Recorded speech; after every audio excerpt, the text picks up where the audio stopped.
Díogait. Díos Morgut. Cad is sanam dit? Hamish is sanam dom, Lon Slin at Tyre. Agus cénéisiú. Tá mé 8 mlína déag díis agus tá mo bhreitha ar an 8 lá a hain agus rug mé sa bhlíon 9 nó cathe. Agus cad de cheola? Tá baile na nál, baile na rá anú continu mí an thola tágam. Cheachlór. Inistom Hamish beagáín fud féin agus fud a bhaintear. Is duine fíl flathú mé agus tá an caidú agus tá seis imachlan I bríon mo maithe má léadú agus I bríon mo am sa bhaile agus tá sí an taxi don teaghlach agus... Ní féidir dheathar an cara hamáint? No, is féidir leis ach tíamánan sí na páistí timpeall na tíre agus mar sinnde agus tá Emma ag obair I London mar altra agus tá sí ag obair in ospidéal agus tá sí ag séú lán agad agus tá bhrí sin tá sí an lánsásta a lé féin agus tá pop I London freisin seo ach is maith lé seo ach tá sí ag stracailt job a óil agus tá Alicia ag teasta fud na an domhan ar bhliain Erasmus. Ceachlór. Ceachlór, cad a dhéanaan tú Hamish mar cathab haimseire?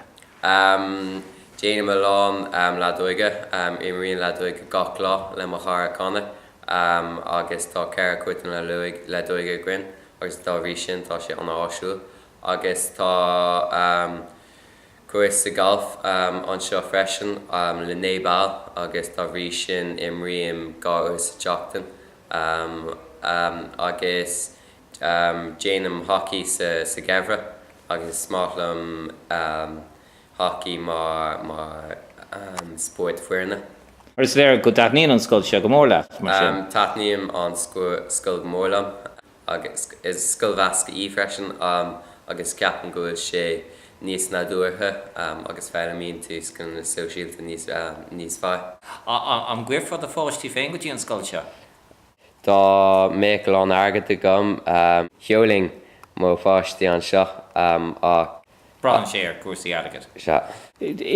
Tuis gom ghfuil tú I de bhhair sínseireach sa scoil seo. An daithníon an post sin leat a bhfuil lán dúlagus a déanamh agad? Is máthlam an post is mór scoil mé tá mé ábalta dul go ceann na scúna. Tugad méid ara ar na páistí eile agus ní méid an seomra bia agus sin é. Cad iad na hábhar a dhéanamh tú ar scoil? Déanam mata béile Frankie scuailge stadair gnó bit óliacht, geoliacht agus chemic. Agus cad on táras fearad? An táras fearlam beidir mata mar tá sé an dúslánach agus tá múinte den sco a grin. Tá sé bhilta a lán rudaí a bhúnú. Cad bhuail leat a dhéanamh san old scoil? Bhuailm stadair dhéanamh chemic in Alban mar tá na hoscoil an Saornasca agus tá Edinburgh an Ollscoil is fearlam mar tá lán áisna ann agus ceapam go bhfuil sé an fiche Ollscoil is fear sa domhain agus Imália clia bhuailm stadair dhéanamh ar eacnamaíochta in chláiste na hoscoile chláiste na tróide ach Bran sé ar na pointe na? Se bhé ar 500 pointe agam bhé sé an deacha. An deacha sin a dhéanamh. Cá raibh tú a léanta sé an bblin cáte? Thuig mé go dtí an Warecab agus hastíim ar Eitleán an a bheag agus bhí na hinneal an a glóric mar tá an tiileáin an a bheag agus bhí bhí fatíos ar mo bháim agus bhí agla ar mo bháim mar ní bhaith le na eitilte beaga. Agus bhí gacrúd sé an asca mar cheanna díoc mógad ar gacrúd ribh ag dolein.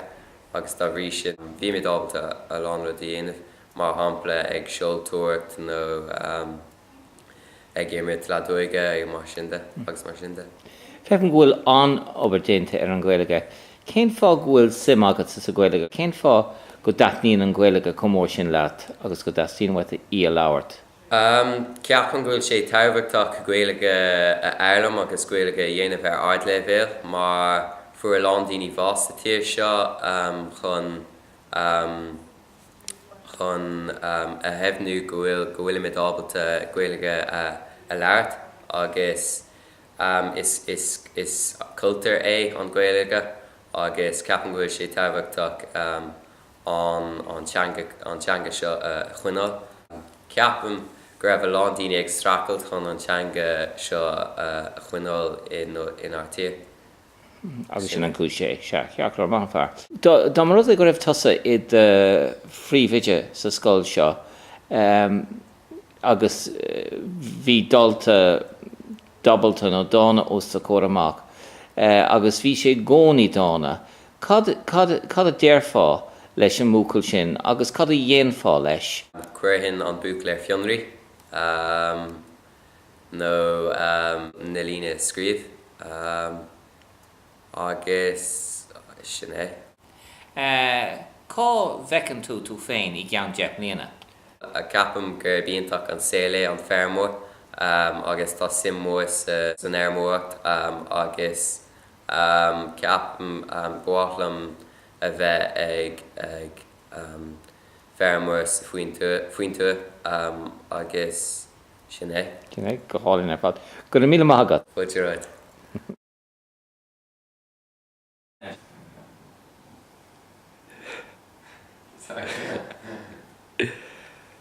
Díoghaid? Má Cad a dhéanamh tú mar capall Haimsir? rinne mé déanam a lán le dóige, tá cearcuit na le dóige anseo, agus rinne déanam gáil freis. Cad a ceann? A má an scoil seo? Sorry.